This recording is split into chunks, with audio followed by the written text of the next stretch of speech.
چاچا زماد رضی اللہ تعالیٰ عنہ نے اسی وقت آپ کے ہاتھ پر بیعت کی۔ آپ نے فرمایا اپنی قوم کے لیے بھی بیعت کرتے ہو؟ جواب میں انہوں نے کہا ہاں، میں اپنی قوم کی طرف سے بھی بیعت کرتا ہوں۔ اس طرح پر یہ صاحب جو آپ پر سے جنات کا اثر اتارنے کی نیت سے آئے تھے خود مسلمان ہو گئے۔ ایسے اور بھی بہت سے واقعات پیش آئے۔ نبی اکرم صلی اللہ علیہ وآلہ وسلم کی نبوت کو 10 سال کا عرصہ گزر چکا تو آپ کی زوجہ محترمہ حضرت ختیجہ رضی اللہ تعالی عنہا انتقال کر گئیں۔ اس سے چند دن پہلے ابو طالب فوت ہو گئے تھے۔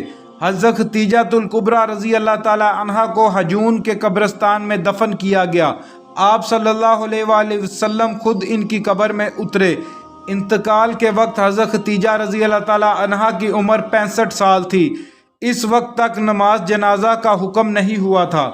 اس سال کو سیرت نگاروں نے عام الحزن یعنی غم کا سال قرار دیا، کیونکہ ہر موقع پر ساتھ دینے والی دو ہستیاں اس دنیا سے رخصت ہو گئی تھیں۔ آپ ہر وقت غمگین رہنے لگے، گھر سے بھی کم نکلتے۔ حضرت ختیجہ رضی اللہ تعالی عنہا شادی کے بعد 25 سال تک آپ کے ساتھ رہیں۔ اتنی طویل مدت تک آپ کا اور ان کا ساتھ رہا تھا۔ ابو طالب جب بیمار ہوئے تھے تو آپ صلی اللہ علیہ وآلہ وسلم ان سے ملنے کے لیے آئے۔ اس وقت قریش کے سردار بھی وہاں موجود تھے۔ آپ صلی اللہ علیہ وآلہ وسلم نے چچا سے فرمایا چچا آپ لا الہ الا اللہ پڑھ لیجئے تاکہ میں قیامت کے دن آپ کی شفاعت کر سکوں۔ اس پر ابو طالب نے کہا خدا کی قسم بھتیجے، اگر مجھے یہ خوف نہ ہوتا کہ میرے بعد لوگ تمہیں اور تمہارے خاندان والوں کو شرم اور عار دلائیں گے اور قریش یہ کہیں گے کہ میں نے موت کے ڈر سے کلمہ کہہ دیا تو میں یہ کلمہ پڑھ کر ضرور تمہارا دل ٹھنڈا کرتا۔ میں جانتا ہوں تمہاری یہ کتنی خواہش ہے کہ میں یہ کلمہ پڑھ لوں، مگر میں اپنے بزرگوں کے دین پر مرتا ہوں۔ اس پر یہ آیت نازل ہوئی، آپ جسے چاہیں ہدایت نہیں دے سکتے بلکہ جسے اللہ چاہے ہدایت دیتا ہے، اور ہدایت پانے والوں کا علم بھی اسی کو ہے۔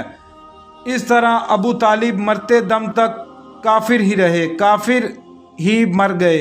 حضرت عباس رضی اللہ تعالی عنہ فرماتے ہیں میں نے ایک مرتبہ رسول اللہ صلی اللہ علیہ وآلہ وسلم سے پوچھا اے اللہ کے رسول، ابو طالب ہمیشہ آپ کی مدد اور حمایت کرتے رہے، کیا اس سے انہیں آخرت میں فائدہ پہنچے گا؟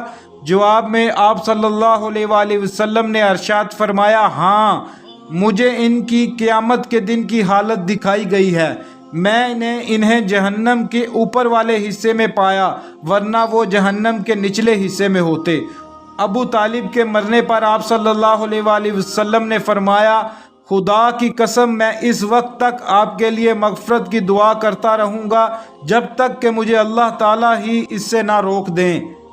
اس پر اللہ تعالیٰ نے آیت نازل فرمائی پیغمبر کو اور دوسرے مسلمانوں کو جائز نہیں کہ مشرکوں کے لیے مغفرت کی دعا مانگے، اگرچہ وہ رشتہ دار ہی کیوں نہ ہوں، اس امر کے ظاہر ہو جانے کے بعد کہ یہ لوگ دوزخی ہیں۔ اس سے بھی ثابت ہوا کہ ابو طالب ایمان پر نہیں مرے۔ حضرت ختیجہ رضی اللہ تعالی عنہا کا انتقال رمضان کے مہینے میں ہوا۔ ان کی وفات کے چند ماہ بعد آپ نے حضرت سودا بنت رمیہ رضی اللہ تعالی عنہا سے شادی فرمائی۔ آپ سے پہلے ان کی شادی ان کے چچا کے بیٹے حضرت سکران رضی اللہ تعالی عنہ سے ہوئی تھی۔ حضرت سکران رضی اللہ تعالی عنہ دوسری ہجرت کے حکم کے وقت ان کے ساتھ حبشہ ہجرت کر گئے تھے، پھر مکہ واپس آ گئے تھے۔ اس کے کچھ ہی عرصے بعد ان کا انتقال ہو گیا تھا۔ جب حضرت سودا رضی اللہ تعالی عنہا کی عدت کا زمانہ پورا ہو گیا تو آپ صلی اللہ علیہ وآلہ وسلم نے ان سے نکاح فرما لیا۔ اس نکاح سے پہلے حضرت سودا رضی اللہ تعالی عنہا نے ایک عجیب خواب دیکھا تھا۔ انہوں نے اپنے شوہر سکران رضی اللہ تعالی عنہ سے یہ خواب بیان کیا۔ خواب سن کر سکران رضی اللہ تعالی عنہ نے کہا اگر تم نے واقعی یہ خواب دیکھا ہے تو میں جلد ہی مر جاؤں گا اور رسول اللہ صلی اللہ علیہ وآلہ وسلم تم سے نکاح فرمائیں گے۔ دوسری رات انہوں نے پھر خواب دیکھا کہ وہ لیٹی ہوئی ہیں۔ اچانک چاند آسمان سے ٹوٹ کر ان کے پاس آ گیا۔ انہوں نے یہ خواب بھی اپنے شوہر کو سنایا۔ وہ یہ خواب سن کر بولے اب شاید میں بہت جلد فوت ہو جاؤں گا اور اسی دن حضرت سکران رضی اللہ تعالیٰ عنہ انتقال کر گئے۔ شوال کے مہینے میں ان حضرت صلی اللہ علیہ وآلہ وسلم نے حضرت عائشہ صدیقہ رضی اللہ تعالیٰ عنہ سے نکاح فرمایا۔ ابو طالب کے انتقال کے بعد قریش کھل کر سامنے آ گئے۔ ایک روز انہوں نے آپ کو پکڑ لیا، ہر شخص آپ کو اپنی طرف کھینچنے لگا اور کہنے لگا، یہ تو ہی تو ہے جس نے ہمارے اتنے سارے معبودوں کو ایک معبود بنا دیا ہے۔ ایسے میں حضرت ابو بکر صدیق رضی اللہ تعالیٰ عنہ تڑپ کر یکدم آگے آ گئے، اس بھیڑ میں گھس گئے۔ کسی کو انہوں نے مار کر ہٹایا، کسی کو دھکا دیا۔ وہ ان لوگوں کو آپ سے ہٹاتے جاتے اور کہتے جاتے، کیا تم ایسے شخص کو قتل کرنا چاہتے ہو جو یہ کہتا ہے میرا رب اللہ ہے؟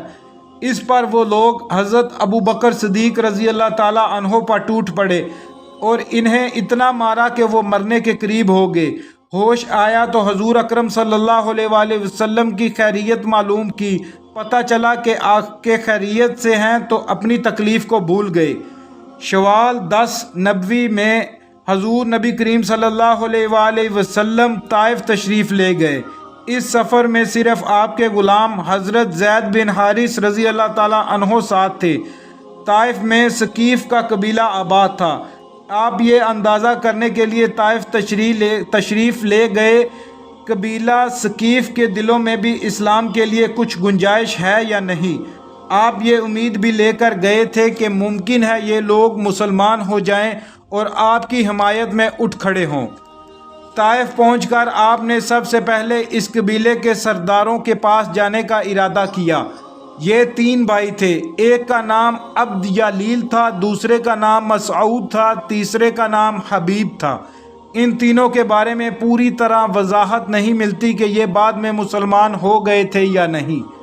بہرحال آپ نے ان تینوں سے ملاقات کی، اپنے آنے کا مقصد بتایا، اسلام کے بارے میں بتایا، انہیں اسلام کی دعوت دینے کے ساتھ مخالفوں کے مقابلے میں ساتھ رہنے کی دعوت دی۔ ان میں سے ایک نے کہا، کیا وہ تم ہی ہو جسے خدا نے بھیجا ہے؟ ساتھ ہی دوسرے نے کہا، تمہارے علاوہ خدا کو رسول بنانے کے لیے اور کوئی نہیں ملا تھا؟ اس کے ساتھ ہی تیسرا بول اٹھا، خدا کی قسم میں تم سے کوئی بات چیت نہیں کروں گا، کیونکہ اگر تم واقعی اللہ کے رسول ہو تو تمہارے ساتھ بات چیت کرنا بہت خطرناک ہے۔ یہ اس نے اس لیے کہا تھا کہ وہ لوگ جانتے تھے کہ کسی نبی کے ساتھ بحث کرنا بہت خطرناک ہے، اور اگر تم نبی نہیں ہو تو تم جیسے آدمی سے بات کرنا زیب نہیں دیتا۔ آپ ان سے مایوس ہو کر اٹھ کھڑے ہوئے۔ ان تینوں نے اپنے یہاں کے اوباش لوگوں اور اپنے غلاموں کو آپ کے پیچھے لگا دیا۔ وہ آپ کے گرد جمع ہو گئے۔ راستے میں بھی دونوں طرف لوگوں کا ہجوم ہو گیا۔ جب آپ صلی اللہ علیہ وآلہ وسلم ان کے درمیان سے گزرے تو وہ بدبخت ترین لوگ آپ صلی اللہ علیہ وآلہ وسلم پر پتھر برسانے لگے، یہاں تک کہ آپ جو قدم بھی اٹھاتے وہ اس پر پتھر مارتے۔ آپ کے دونوں پاؤں لہو لہان ہو گئے، آپ کے جوتے خون سے بھر گئے۔ جب چاروں طرف سے پتھر مارے گئے تو تکلیف کی شدت سے آپ بیٹھ گئے۔ ان بدبخت اوباشوں نے آپ کی بغلوں میں بازو ڈال کر آپ کو کھڑے ہونے پر مجبور کر دیا۔ جو ہی آپ نے چلنے کے لیے قدم اٹھائے وہ پھر پتھر برسانے لگے۔ ساتھ میں وہ ہنس رہے تھے اور کہکے لگا رہے تھے۔ زید بن حارث رضی اللہ تعالیٰ عنہ کا حال یہ تھا کہ وہ آپ کو پتھروں سے بچانے کے لیے خود کو ان کے سامنے کر رہے تھے۔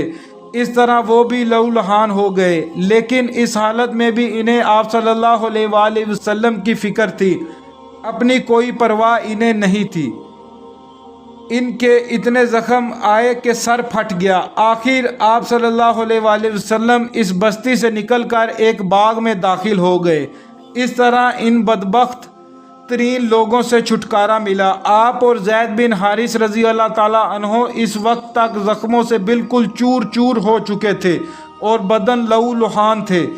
آپ ایک درخت کے سائے میں بیٹھ گئے۔ اس وقت آپ نے اپنے اللہ سے دعا کی، اے اللہ، میں اپنی کمزوری، لاچاری اور بے بسی کی تجھ سے فریاد کرتا ہوں۔